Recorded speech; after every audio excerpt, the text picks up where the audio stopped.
Before there was Starship, there was Starhopper.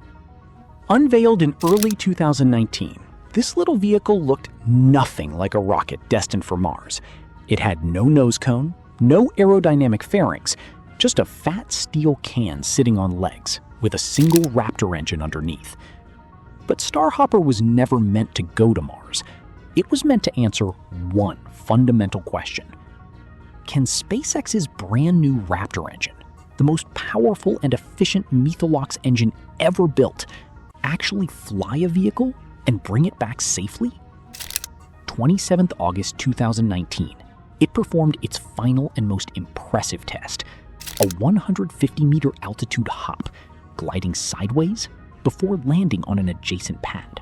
In the summer of 2020, a new machine rolled out to the pad. The internet immediately nicknamed it the Flying Water Tower. Starship Serial Number 5, or SN5, was the first full-scale flight prototype of the Starship upper stage. And yet, compared to what Starship would eventually become, it was almost unrecognizable. There was no nose cone, no aerodynamic flaps, no heat shield, just a cylindrical body, propellant tanks, and one single Raptor engine. The top of the vehicle carried a mass simulator, basically a lump of concrete, where the nose cone would eventually go. SN5 was testing. Could a full-size Starship diameter vehicle actually lift off cleanly, hover, and land? Could the basic avionics and flight software control it? On August 5th, 2020, SpaceX got their answer. Less than a month later, SpaceX rolled out SN6, and it was nearly identical to SN5. Same cylinder shape, same single Raptor, same mass simulator on top. But the purpose of SN6 was not innovation, it was confirmation. On September 3rd, 2020, SN6 lifted off from a different launch pad at Boca Chica, performed a textbook 150-meter hop, and landed perfectly. 2 for 2. The basic hop profile was confirmed. SpaceX could now move on to the real challenge: high-altitude flight. The belly flop that broke the internet. SN8 was a completely different animal from its predecessors. For the first time, it had a full nose cone towering above the vehicle. It had 4 aerodynamic flaps, 2 at the front, 2 at the back, that would act like the fins of a skydiver to control orientation during descent. And instead of 1 Raptor engine, SN8 had 3. SN8's mission was something no rocket had ever attempted before. It would launch to an altitude of 12.5 kilometers, over 8 miles high. Then, it would shut off its engines and fall. On December 9th, 2020, the world watched. SN8 rose on a column of fire. It reached 12.5 kilometers. It shut off its engines one by one and tipped gracefully onto its side, flaps spread wide, surfing the thin air back toward the ground. The maneuver was perfect. The belly flop worked exactly as designed. And then, it hit the ground at about 300 kilometers per hour and exploded in a spectacular fireball. SN9 was essentially SN8 with one job: fix the header tank pressure problem and stick the landing. On February 2nd, 2021, SN9 launched into a clear South Texas sky. Once again, the ascent was flawless. 10 kilometers up this time, slightly lower than SN8 to reduce aerodynamic stress. Desire. The belly flop was gorgeous.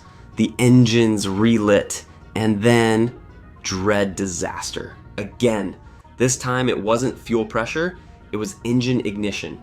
One of SN9's 3 Raptor engines failed to relight properly during the landing burn. With insufficient thrust, the vehicle came in at an angle and impacted the ground hard, detonating on contact. Somber: 2 explosions, 2 spectacular failures, 2 mountains of data, and 0 loss of life. Starship SN10, March 3rd, 2021. The first landing and the plot twist. 3rd time's the charm. Desire. That's what everyone was hoping for when SN10 rolled out to the pad. SpaceX had fixed the ignition issue. SN10 launched on March 3rd, 2021. And what happened next, intrigue sent the entire space community into an absolute frenzy. SN10 landed, euphoric. It actually landed, the legs deployed, the vehicle settled onto the landing pad, it was standing upright, it had survived. The SpaceX control room exploded. People watching the live stream around the world lost their minds. The comment sections were pure chaos. It landed, it actually landed. But suspense. You know there's a but in the story. SN10 had landed hard, very hard. It had crushed some of its landing legs and was leaning slightly to one side, and there was a visible fire at its base from residual propellants. SpaceX engineers were trying to cool the vehicle down and assess damage. 8 minutes after landing, while people were still celebrating online, 10 exploded.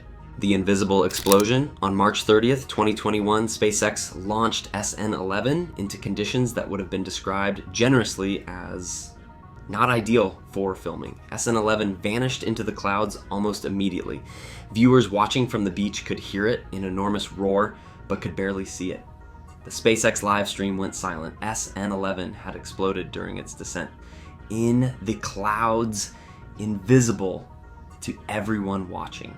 Starship SN15, May 5th, 2021. The champion Starship SN15 looks similar to SN8 through SN11 on the outside, but internally it was a fundamentally different machine. On May 5th, 2021, Starship SN15 launched into a clear Texas sky. Starship SN15 landed successfully, completely, cleanly. There was a small fire near the base after landing, residual propellants igniting, but SpaceX's fire suppression team extinguished it within minutes. The vehicle was fine. SN15 was preserved. It now stands in SpaceX's rocket garden at Boca Chica, a monument to persistence, iteration, and the power of learning from failure. The full stack era begins Super Heavy plus Starship, while SN5 through SN15 were hopping around in the Texas sky. SpaceX was secretly building something much larger in the factory building behind them. The Super Heavy booster, the combined Starship system, Super Heavy booster plus Starship upper stage, stands over 120 meters tall. That's taller than a 40-story skyscraper, taller than the Saturn V, the legendary rocket that took humans to the moon. In fact, it is the tallest and most powerful rocket ever built by humanity. The Super Heavy booster alone carries 33 Raptor engines, more engines than any rocket in history.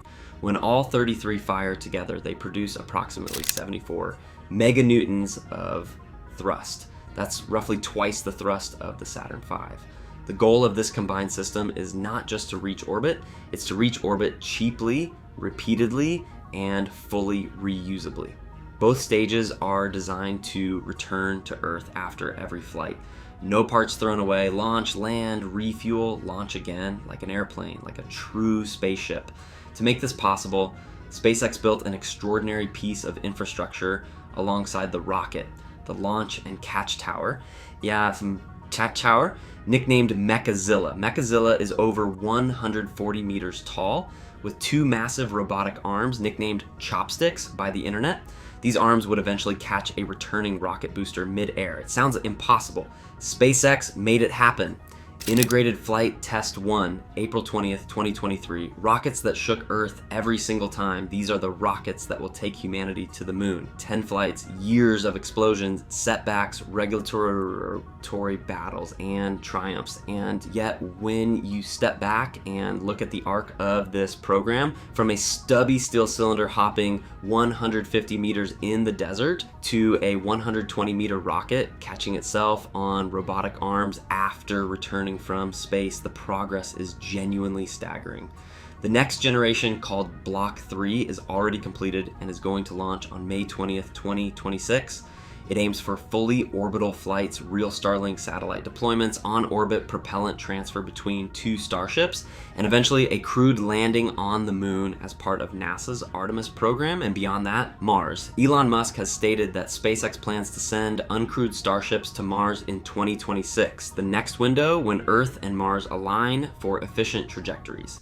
Crewed missions could follow in the late 2020s or early 2030s. This is not science fiction. This is engineering. Messy, explosive, iterative, relentless engineering happening right now in a small Texas town by a team of humans who refuse to accept that the stars were out of reach.